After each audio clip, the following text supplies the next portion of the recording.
Hey everybody, good morning. Kathy Brooks here, Hydrant Club remote. I am had some obligations out in the world today, and so I am not at the Hydrant Club. As you can see, I'm in the vehicle, and I've got my Rebecca Bruce designed mask, which has a little space where I can stick a filter in, and has a little nose piece so I can kind of get it nice and comfortable, and a little elastic ear stuff. And so her name is, let's show you, it's Rebecca Bruce. Yes, Rebecca Bruce. You can find her at Rebecca Bruce here on, @ Rebecca Bruce here on Instagram. And she's a designer out of Northern California. And so why do I wear a mask? I wear a mask because if I'm COVID-19 positive, which I'm not, but if I'm COVID-19 positive and I wear a mask, your likelihood of contracting the illness goes to like 5%. Here's the thing. If you also are wearing a mask, no matter which one of us has it, the likelihood of transmission is 1.5%. So why do I wear a mask? I wear a mask not to be an asshole, because I'm trying to think about other people, and I'm also trying to protect myself. I'm probably going to be okay if I get this thing. Probably. I don't have any underlying conditions. I'm pretty healthy. I'm not in the dangerous age category and that sort of thing.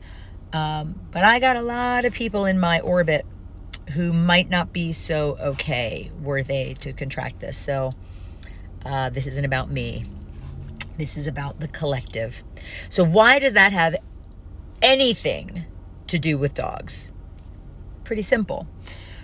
Wolves, of course, wolves being the ancestor of all of our domesticated canine friends, wolves are one of the only large predators, certainly the only large predator in in the Americas, that is constitutionally incapable of surviving without its group. I'll say that again. The lone wolf, not a thing. Can't exist. A wolf cannot exist on its own. It needs the entirety of its family in order to survive. Now, for those of you who are maybe joining this for the first time, you've never heard why I don't use the P word. It's a dirty 4-letter word. Pack. I don't use that word because it is incorrect, and let me show you why. So this is of gum, industrial size, because I like to chew me some peppermint extra. Are those all different sizes, or are those all the same? They look the same to me. If I were to open of matches, would those matches all be different, or would they all be identical? That's the definition of the word pack. The word pack means a collection of identical objects gathered together. Now, when I look at a family of wolves, and it is a family with alpha male and female that are bonded for life, and I look at the family underneath them, all of the branches of the family tree, they're genetically similar, they're genetically identified, but are they the same? The answer is no. Their coat colors are a little bit different. Physically, they're a little different. Their vocalizations are a little different. They are very much individuals, much like our own families. I have a brother and sister, both older, which I like to rub in.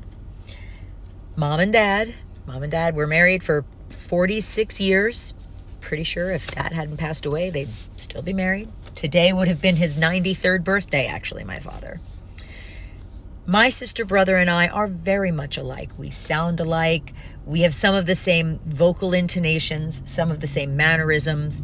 You see a picture of us, it's obvious that we are related. But the three of us are very, very different. We're very unique to ourselves. So to call a group of dogs is incorrect. They need that entirety of that family to survive. We, as a species, we humans, we need each other. Now, you get your weird outlier cases like Unabomber crazy man, they like people who like live out completely disconnected from all of society. They get their own food, they hunt, they, have their own power, all of that. At some point in their existence, they interact with someone in a store to purchase things that they need. So they need people. Even if they're doing everything remotely, there's people on the other end that they need to get things. Now, let's just say, for sake of argument, that this individual we're talking about, this fantastical individual who has no need for any other people. They're completely and 100% self-reliant. They're probably not real normal. They're probably not real healthy. They're probably dangerously antisocial, maybe disgustingly antisocial, maybe just socially dangerous, because it is antithetical to our genetic wiring. We are hardwired to belong to a group. And I'm not talking about fitting in. And this is where I'll bring up a woman by the name of Brené Brown. If you're not familiar with Brené Brown's work, I encourage you to go do a search for her. Do a search on YouTube. You'll pull up probably her original TEDx talk and maybe her big TED talk, which she gave, which catapulted her into the public view. She has worked as a professor and a teacher and researcher at University of Texas, Houston. Is it UT Houston? University of Houston. She's in Texas. She's in Houston. She's a teacher. And she has been researching shame and its impact on people. And she gave a TED Talk years ago that was really transformative for a lot of people, talking about shame and kind of individuals trying to fit in.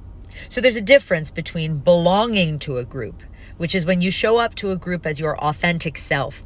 You show up and you kind of have your place and the group kind of comes around you. And then there's the fitting in that humans do, where we often sacrifice everything about ourselves. We pretend to like things we don't. We pretend to believe things we don't, just so that we can kind of fit in. So dogs don't do that. Dogs either are or they aren't. And all they really want is to fit in a place in a social structure and to feel that they have a belonging and to know what that belonging is. And so when it comes to these, and it comes to why it matters to think outside myself and to think about the long tail, if you will, of my behaviors and the impact of my behaviors down the road, it is one of the most civilized and humane things that we can do. And I think that we as a society really need to be thinking about that a heck of a lot more. That my safety and well-being is as important to me as yours. And so that's why I wear a mask. So, summertime. It's summertime. At least it's actually technically not even summertime yet, but you wouldn't know that to look at temperatures. It's going to be about 102 here in Las Vegas today. And I'm in a car. I have the engine running. I have the air on. If I didn't, and I even had the windows just cracked open a little bit, the temperature right now is, it's 96 outside. So the temperature in this car, the interior temperature in this car would probably climb to about 115 in probably about 10 minutes time. I do have the car parked directly in the sun. It's not in the shade. And there is a breeze today. But even if the windows were wide open, the temperature in the car would be ungodly very, very quickly. Now, if the windows were closed in any way, shape, or form, restricting the movement. I mean, obviously, if you have your dog in the car, you can't have the windows all the way open because your dog will jump out of the car. So you have the windows closed, and even if they're just open about that much, that's not going to be sufficient airflow. And so your car will get very, very hot very, very quickly. And that is very, very dangerous. It is also, in the great silver state of Nevada, very much against the law. And so if you leave your dog in a locked car, it has been raised in the state of Nevada, it has been raised to a penalty akin to leaving a child in the car, which is a pretty serious offense, at least here in Nevada. And I know it is an issue in many other places as well. So leaving your dog in the car, if you're going somewhere and you're thinking about leaving your dog in the car, have a friend with you so you can leave the engine on in the car, leave the air on in the car, still park it in the shade, still put the sunshade in the window, but leave someone in the car with the dog. Because that way, if the engine goes off or if the air goes out, you still have someone who is there who can take care of the dog. There's some cars, I believe it's the Tesla, that has dog mode. So if you park the car and you leave the dog in the car, you can put it in dog mode and it switches the engine on to keep the air running in the car.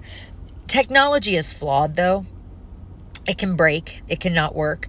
And if that happens and you're assuming that your dog is in an air-conditioned car and then you're gone for a half hour and the air conditioning has gone off, that's not going to bode well for your dog. So what should you do with your dog in the car in the summer? Simple. Leave your dog at home. Don't bring your dog with you. Unless your dog can come in with you to whatever place you're going to that has air conditioning. Unless you have someone in the car who can be in the car with the dog with the air conditioning running. Leave your dog at home. It's best for your dog. And you certainly shouldn't be tying him up outside. Sure you shouldn't be doing that. That's bad. Okay, so what other things do we need to be worrying about when it comes to hot temperatures in our dog? Well, certainly hydration of your dog is very important. If you have what's called a brachycephalic dog, so that's a dog with a constricted muzzle, or you have a dog with diabetes, or you have a dog that has other respiratory or cardiac issues, enlarged heart, for example, or you have a dog with a very thick coat, kind of that double or triple thick coat, or you have a dog that is older, or you have a dog that is a very young puppy, much like you would have a compromised condition in a human. You need to be particularly careful that the dog gets sufficient hydration during the day. Now, you can't make the dog drink water, but you can encourage it to at least lap up a little bit of water. Keeping it hydrated through the day is very, very important. So I typically I don't actually even have one with me. I think it's all the way in the back. I have a little rubberized dog bowl that kind of accordions in. It's got a carabiner on it. I can just kind of clip it to my bag when I take it out. It's easy to clean. I can close it and open it easily. But I don't want to ever, when a dog is really thirsty, I don't ever want to give it a big bowl of water and let it gulp all that water down. And there's a couple of reasons for that. First, you want to make sure that a dog's body temperature, much like a human, is being regulated slowly. You don't want any drastic changes in the dog's body temperature. Second, especially depending on the size of the dog, you need to be careful of things like bloat and torsion. So if a dog is super, super dehydrated, consumes an enormous amount of water, and its body isn't going to absorb all that water quickly, you can get a situation where the stomach kind of overfills with liquid, and then a couple of different things can happen. You'll see the dog get distended, you'll see it get very uncomfortable, and then something which can then happen as a result of that bloat is something called torsion. And it is what it sounds like. It is the flipping of the stomach, where what essentially happens is the stomach flips. This is particularly dangerous in the deep-chested dogs like poodles and German shepherds and Dobermans, some of the larger breeds that have much larger rib cages. What'll happen is that stomach will flip, and then the ends of the stomach, kind of the entry and the exit of the stomach, kind of get twisted, almost like the twisty ends on a candy wrapper, like on a Tootsie Roll. And that can be fatal, and it can be fatal pretty quickly, especially depending on the size of the dog. And it does require invasive surgery in order to be rectified. So you want to make sure that you're looking out for a dog that appears to have bloat. So what are some of the signs of that? Excessive panting, very kind of ropey saliva or drool kind of coming out of the dog's mouth, retching, kind of the dog retching like it's trying to retch up something and it can't quite get it cleared. The dog, you'll see a distension, so beyond the dog's rib cage, you'll see the dog kind of swelled. It's another reason why it's really important to keep your dog's weight correct. When you look over a dog, when a dog is standing below you and you're kind of looking down on a dog, you should see its rib cage, and you should see a small indentation at the back of the rib cage that goes kind of down to its hips. In some dogs, it's more pronounced than others. And in other dogs, like some of the bully breed dogs that are just a little bit more square, it's a little less of an indentation, but there should still be a waist, if you will, beyond the rib cage. And if your dog doesn't have that, so your dog is, grossly obese or overweight, you're not going to be able to see the distension quite as easily. So again, another good reason to make sure that you're keeping your dog trim and at a healthy weight. So if you see that distension of its stomach, the dog's moving around, kind of lowering its head a little bit. It just looks uncomfortable, like it can't get comfortable. It can't lay down. It's pacing. These are all signs, initial signs of something called of bloat. So you want to make sure that you get your dog to an emergency veterinary situation as quickly as you can.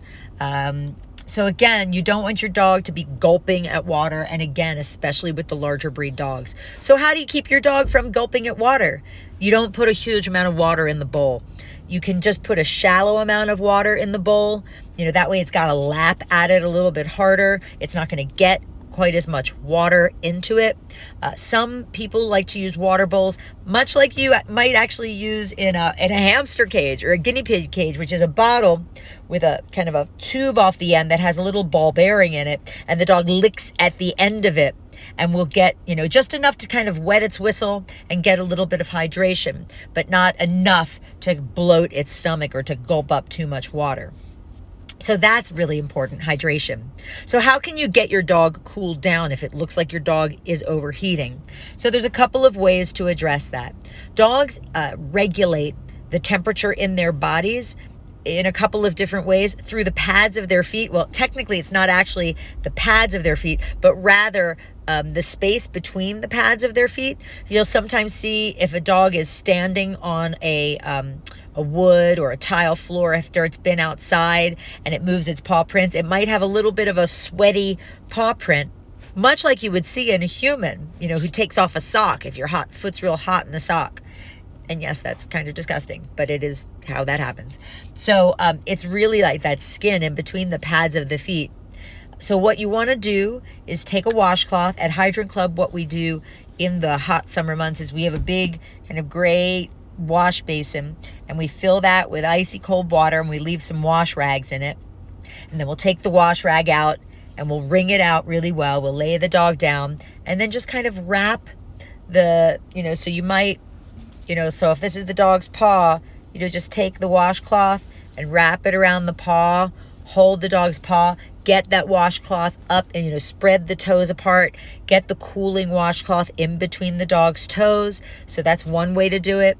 Another thing to do is taking that rag and just kind of draping it over the dog a little bit, taking that cool rag, applying it to the dog's groin area around on its belly, placing the dog in front of a fan or in front of an air vent, just really trying to get that dog's temperature regulated.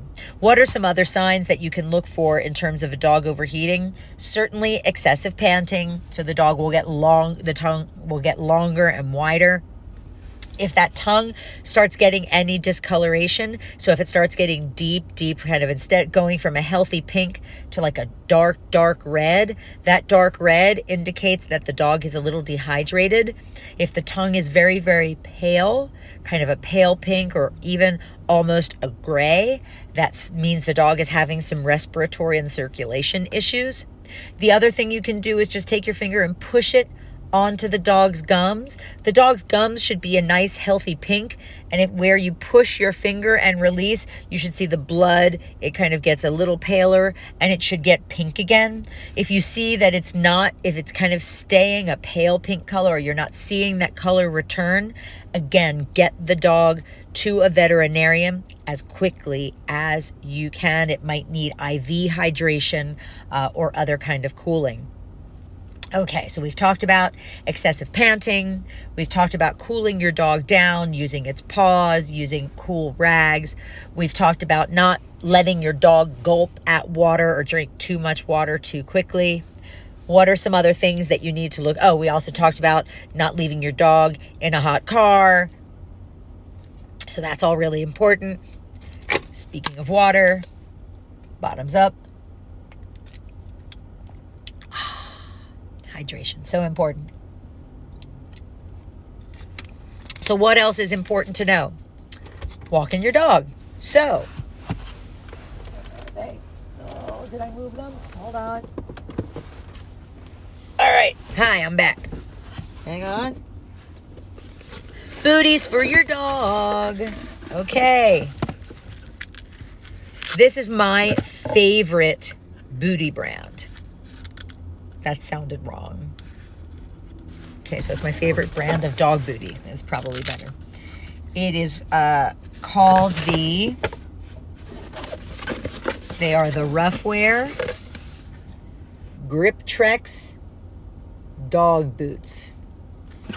And these boots, you can see the soles. The soles are by Vibram. So they're the same ones that do those weird finger shoes. And got a little Velcro. The dog's paw comes in here, and then your dog can walk. It's got a breathable fabric on the front, because what you need to be careful with in a dog booty is, as we talked about, the dog needs to expend heat through that space between its toes, through that skin between its toes. And so if you have a booty on your dog that's a solid, unbreathable fabric, your dog is going to overheat. So really important that fabric be breathable. Watching your dog get comfortable in these booties is kind of hilarious. Please video it, because you will love having that later. These are actually the booties that are used often by military canines and dogs in the Middle East, where the heat is pretty extensive. But there's a whole way to measure your dog's foot. They actually have a little measuring grid here. And what you want to do is you want to measure the dog's paw flat. You want to that's kind of where you do the measurement of the space. And then you can decide what size your dog will wear. And of course, as you might imagine, it does come with 4 booties, since the dog has 4 legs. So if you have to walk your dog during the middle of the day or the heat of day, and you can't avoid walking your dog across a piece of concrete or across some sort of kind of concrete or rock or something that's got some heat to it, get your dog booties. Most of us have the ability to leave our house or leave our, the place where we live onto some surface that is at least shaded for the day. So that is helpful. Ideally, if you have a garage that's attached to your house inside, you just kind of go out into your garage that way, put your dog in the car and take them somewhere where you can put them immediately onto grass or onto a cool surface. The rule of thumb is this: if I go to put the back of my hand on a surface like asphalt or concrete, and I can't hold it there for like 2 seconds, my dog's feet shouldn't be touching it. If it's 10 seconds and then I kind of recoil, it's still probably too hot, to be perfectly honest. Your goal is take your dog out before that sun even comes up. Now you're going to say, Kathy, oh man, that's so early. I don't want to get up that early. This is where I am about to use profanity. Tough shit. You've got a dog. You took responsibility for a dog. For your dog's safety, get your butt out of bed and get your dog out before it's too hot. Now, you don't want to walk your dog at all during the heat of day. So you're looking at like 2 or 3 o'clock in the afternoon until about 6 or 7, depending on where you are. And so, you want to make sure you got your dog out first thing in the morning, good long walk, good exercise, a real late morning, nice solid potty break, and then have your dog inside until that sun has gone down and you can get your dog outside again.